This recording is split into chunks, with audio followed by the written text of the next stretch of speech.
نے رسول نے منع فرمایا ان کا اپنا کرنا عبادت ہوتا ہے۔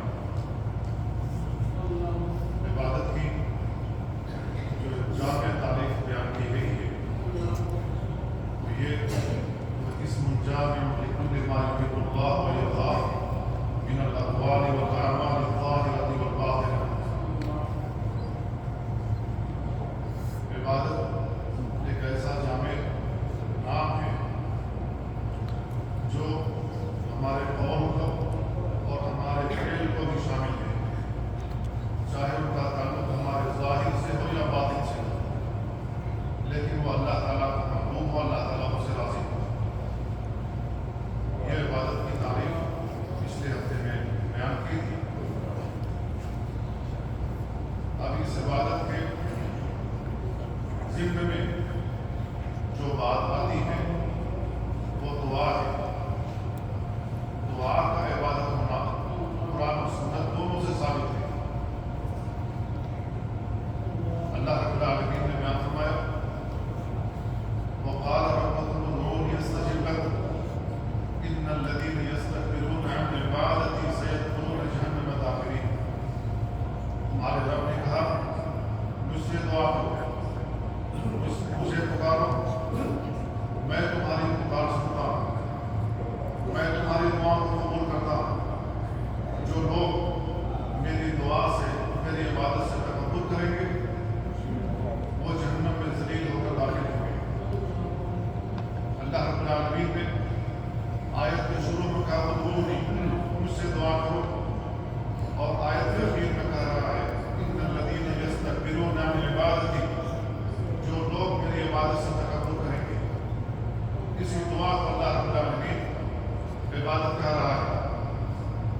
نبی کریم صلی اللہ علیہ وسلم نے اپنی حدیث میں دعا کو عبادت بتایا، فرمایا الدعاء هو العبادت، دعا عبادت ہے۔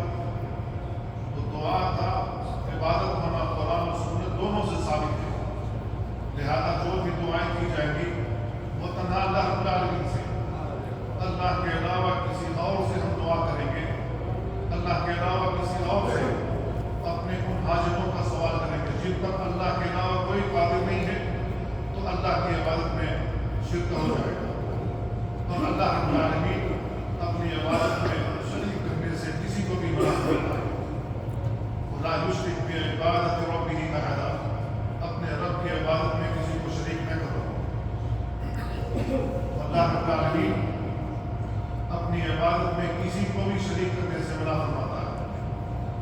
تنہا اللہ رب العالمین کی عبادت کرنی چاہیے کیونکہ عبادت کا مستحق وہی ہے۔ اللہ کے نبی صلی اللہ علیہ وسلم کے پیچھے معاذ بن جبل رضی اللہ عنہ بیٹھے ہوئے تھے۔ اللہ کے نبی صلی اللہ علیہ وسلم نے پوچھا یا معاذ اتدری ما حق اللہ علی العباد وما حق العباد علی اللہ؟ قال اللہ ورسولہ اعلم۔ قال حق اللہ علی العباد ان یعبدوہ ولا یشرکوا بہ شیئا، وحق العباد علی اللہ الا یعذب من لا یشرک بہ شیئا۔ اے معاذ، کیا آپ کو معلوم ہے کہ اللہ کا حق بندوں پر کیا، بندوں کا حق اللہ پر کیا ہے؟ تو انہوں نے کہا اللہ اس کے رسول بہتر جانتے، مجھے علم نہیں ہے۔ آپ نے بیان فرمایا کہ بندوں پر اللہ کا حق ہے کہ بندے اللہ کی عبادت کریں اور اللہ کے ساتھ کسی کو شریک نہ کریں، نہ اللہ کی ذات میں، نہ اللہ کی صفات میں، نہ اللہ کے افعال میں، نہ اللہ کی عبادت میں، اللہ کے ساتھ کسی کو بھی شریک نہ کریں۔ اور جب بندے ایسا کر لیں گے، اس پر کاربند رہیں گے، اس پر پابند رہیں گے، تو اللہ پر بندوں کا حق یہ بنتا ہے کہ اللہ رب العالمین ان کو ہمیشگی کا عذاب نہیں دے گا۔ اللہ رب العالمین بندوں کی گناہوں کی وجہ سے عذاب تو دے سکتا ہے، سزا تو دے سکتا ہے جہنم میں ڈال کر، کیونکہ اللہ رب العالمین عادل ہے۔ عدل کا تقاضا یہ ہے کہ جنہوں نے گناہ کیا ان کو سزا ملے، لیکن اللہ رب العالمین رحمان الرحیم بھی ہے، لہذا اللہ کی رحمت کا تقاضا یہ ہے کہ اللہ رب العالمین کسی کو ہمیشگی کا عذاب نہیں دے گا، ہمیشہ جہنم میں نہیں رکھے گا، بلکہ توحید کی بنیاد پر ان کو جہنم سے نکال کر جنت میں داخل کر دے گا۔ تو یہ ہم بندوں پر حق ہے کہ اللہ کی عبادت کریں۔ جو بندے اللہ کی عبادت کرتے ہیں وہ اللہ کا حق ادا کر رہے ہیں، جو بندے اللہ کی عبادت نہیں کرتے وہ اللہ کا حق نہیں ادا کرتے ہیں،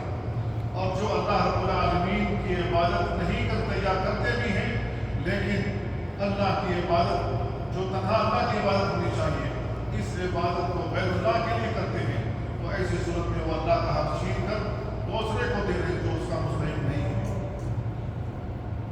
تو یہ اللہ رب العالمین کے ساتھ ظلم ہے۔ اللہ رب العالمین نے قرآن کریم میں بیان فرمایا یا بنی لا تشرک باللہ ان الشرک لظلم عظیم، میرے بیٹے اللہ کے ساتھ شرک نہیں کرنا کیونکہ شرک بہت بڑا ظلم ہے۔ تو شرک کو اللہ رب العالمین ظلم کہہ رہا ہے۔ ظلم کیوں ہے؟ اس لیے کہ اللہ کا حق چھین کر دوسرے کو دیا جا رہا ہے جو اس کا مستحق نہیں ہے۔ تنہا اللہ رب العالمین عبادت کا مستحق ہے، لہذا ہر قسم کی عبادت تنہا اللہ رب العالمین کے لیے ہوگی۔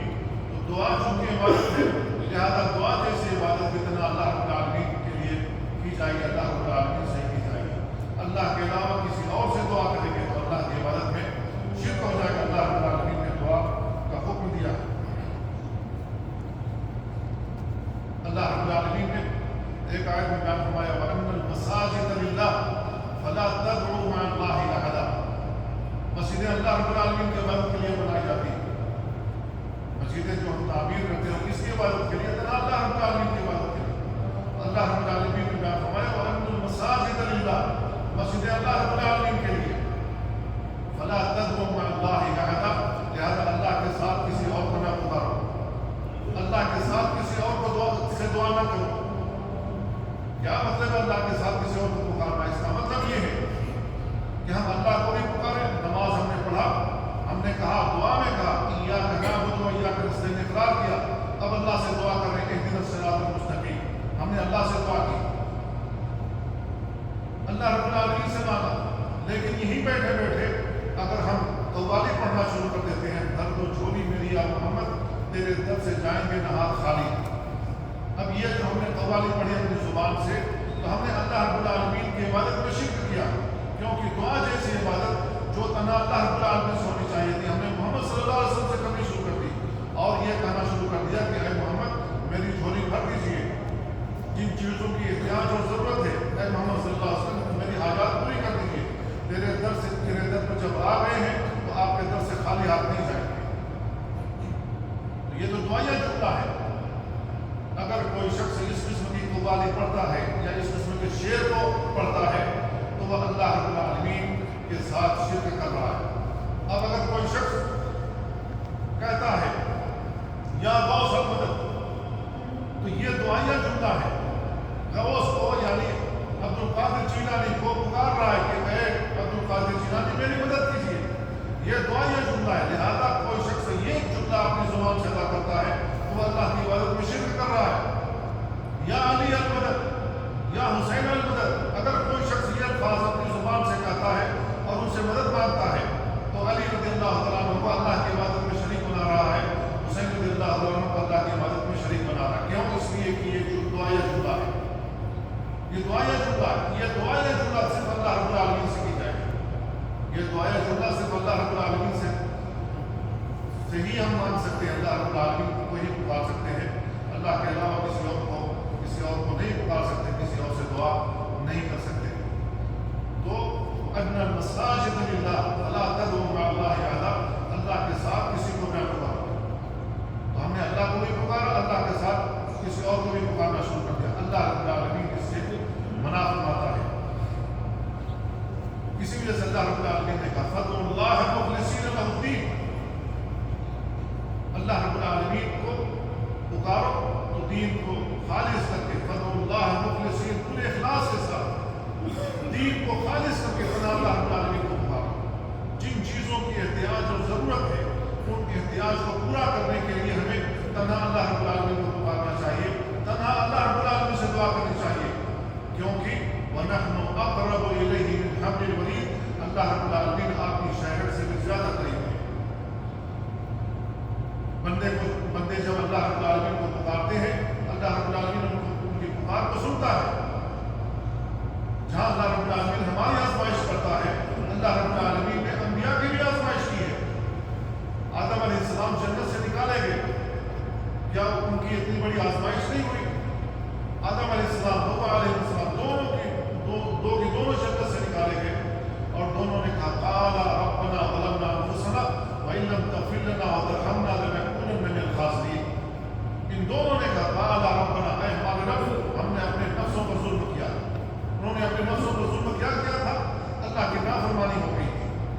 اللہ رب العالمین نے انہیں منع فرمایا تھا اس درخت کے قریب نہیں جانا، اس کا پھل نہیں کھانا.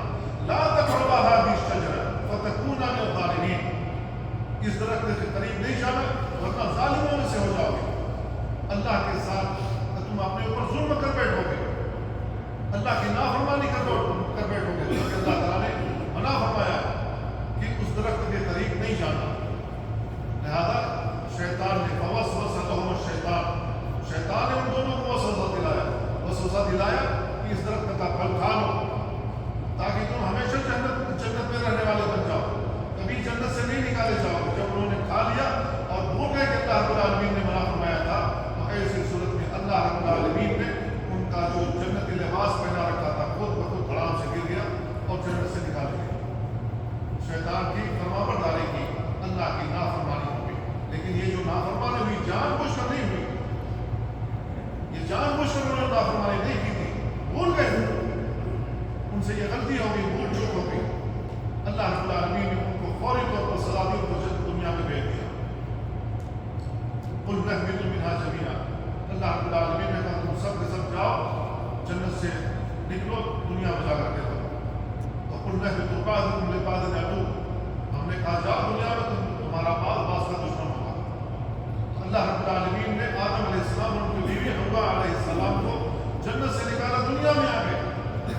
دنیا کی سختی کو دیکھا، اپنے گناہوں کا اعتراف کیا، تاکہ قال ربنا ظلمنا انفسنا وان لم تغفر لنا وترحمنا لنكونن من الخاسرین. اللہ رب العالمین کو پکارا، ڈائریکٹ اللہ رب العالمین کو پکارا، کسی کا واسطہ وسیلہ نہیں دیا. یونس علیہ السلام مچھلی کے پیٹ میں چلے گئے، ان کو اتنی بڑی سزا مل گئی جبکہ انہوں نے جان بوجھ کر نافرمانی نہیں کی تھی. ان کا ارادہ یہ تھا کہ اس بستی پر عذاب آئے گا، کیونکہ تاریخ یہی ہے، دن یہی ہے، اللہ کا عذاب آئے گا اور وہ اپنی بستی چھوڑ کر اللہ کی اجازت کے بغیر دوسری بستی کی طرف جانے لگے. وہاں جا کر اللہ کی توحید کی طرف بلاؤں گا، لوگوں کو دعوت دوں گا. اللہ رب العالمین نے کشتی میں جب وہ سوار تھے، اللہ تعالیٰ نے ان کو پکڑ لیا، کشتی سے جھولے کھانے لگے. تو انہوں نے اللہ رب العالمین کو پکارا، اللہ تعالیٰ سے دعا کی، لا الہ الا انت سبحانک انی کنت من الظالمین، دعا کرتے رہے. اللہ رب العالمین نے ان کو مچھلی کے پیٹ سے باہر کیا اور ان کو نئی زندگی دی. اللہ رب العالمین نے کہا لولا انہ کان من المسبحین للبث فی بطنہ الی یوم یبعثون، اگر وہ مچھلی کے پیٹ میں تسبیح نہ بیان کرتے، اللہ رب العالمین سے دعا نہ کرتے، وہ قیامت تک مچھلی کے پیٹ میں یوں ہی پڑے رہتے. اتنی بڑی آزمائش ہوئی، مچھلی کے پیٹ میں زندہ ہے، اتنی بڑی آزمائش کا شکار ہو گئے. اللہ رب العالمین نے انہیں معاف کیا. اللہ رب العالمین نے ان کی دعا سنی. مچھلی کے پیٹ میں مچھلی سمندر کی تہ میں لے جا کر بیٹھ گئی. کسی کو معلوم بھی نہ تھا کہ یونس علیہ السلام زندہ بھی ہے یا زندہ نہیں ہے. یونس علیہ السلام دنیا میں ہے یا آسمان کو اٹھا لے گیا، کہاں ہے وہ کسی کو پتہ نہیں. لیکن اللہ رب العالمین کو معلوم تھا میرا یہ برگزیدہ بندہ ہے جو مجھ سے رابطہ کر رہا ہے. اللہ رب العالمین سے رابطہ کیا، اللہ نے معاف کیا، ان کو نئی زندگی دی. ایک اور نبی ہے زکریا علیہ السلام، ان کی آزمائش ہوئی، اللہ رب العالمین نے ان کو بیٹا ہی نہیں دیا، ان کو اولاد ہی نہیں دی. وہ بوڑھے ہو گئے، سر کے بال سفید، ہڈیاں کمزور. انہوں نے اللہ رب العالمین سے دعا کی. اللہ رب العالمین سے کہا ذکر رحمت ربک عبدہ زکریا اذ نادى ربه نداء خفيا قال رب اني وهن العظم مني واشتعل الراس شيبا ولم اكن بدعائك رب شقيا واني خفت الموالي من ورائي وكانت امرأتي عاقرا فهب لي من لدنك وليا يرثني ويرث من آل يعقوب واجعله ربي رضيا يا زكريا انا نبشرك بغلام اسمه يحيى لم نجعل له من قبل سميا. جب انہوں نے دعا کی اللہ رب العالمین سے کہ اللہ رب العالمین ایسا بیٹا چاہتا ہوں جو میرا اور آل یعقوب کا وارث ہو نبوت میں، تیرے دین کو سربلند کرنے والا، تیرے دین کی دعوت دینے والا، تیرا پیغام پہنچانے والا، لوگوں کو سیدھے راستے کی طرف بلانے والا، ایسا بیٹا چاہتا ہوں. جب اس نیت کے ساتھ اللہ رب العالمین سے انہوں نے دعا کی، اللہ رب العالمین نے ان کو ایسی اولاد عطا کی، ایسی اولاد عطا فرمائی. پھر اللہ رب العالمین نے نام بھی اس کا خود رکھا. اس نام کا کوئی بیٹا آج تک پیدا نہیں ہوا تھا. تو میرے بھائیوں، ان انبیاء نے اللہ رب العالمین سے دعا کی کی، تنہا اللہ رب العالمین سے دعا کی۔ لہذا جب ہمارے اوپر مسائل آئیں، پریشانیاں آئیں، تو ان پریشانیوں میں تنہا اللہ رب العالمین کو پکارے، اللہ رب العالمین سے دعا کرے، اللہ کے علاوہ کسی اور سے نہیں۔ لیکن آج مسلمانوں کا جب عقیدہ بگڑا ہے تو اللہ رب العالمین کو نہیں پکارتے، بلکہ اللہ رب العالمین کے ساتھ اور دربار پر جاتے ہیں اور سمجھتے ہیں وہاں سے ہمیں شفا حاصل ہوگی، وہاں سے ہمیں اولاد حاصل ہوگی، وہاں سے ہمیں نوکری ملے گی، وہاں سے ہمیں نجات ملے گی، وہاں سے ہمیں سربلندی ملے گی، وہاں سے ہمیں عزت ملے گی، ہمیں کامرا نہیں ملے گی، وہاں سے سمجھتے ہیں کہ ہماری حکمرانی بچی رہے گی، وہاں سے ہمیں حکمرانی ملے گی۔ یہ لوگوں کا نظریہ بن گیا، اللہ کی عبادت میں شریک کرنے لگے۔ میرے بھائیو، تنہا اللہ رب العالمین کی عبادت کی جائے، کیونکہ عبادت کا مستحق وہی ہے۔ اگر اللہ رب العالمین کے علاوہ کسی اور سے دعا کرتے، اللہ رب العالمین کا رائے اس سے بڑا دنیا میں کوئی گناہ نہیں ہے۔ فرمایا ومن اضل ممن يدعو من دون الله من لا يستجيب له الى يوم القيامه وهم عن دعائهم غافلون۔ اللہ رب العالمین نے کہا اس سے بڑا گمراہ اور کون ہو سکتا ہے؟ ومن اضل ممن يدعو من دون الله، اللہ کو چھوڑ کر جو اوروں کو پکارتا ہے، اس سے بڑا گمراہ کون ہو سکتا ہے؟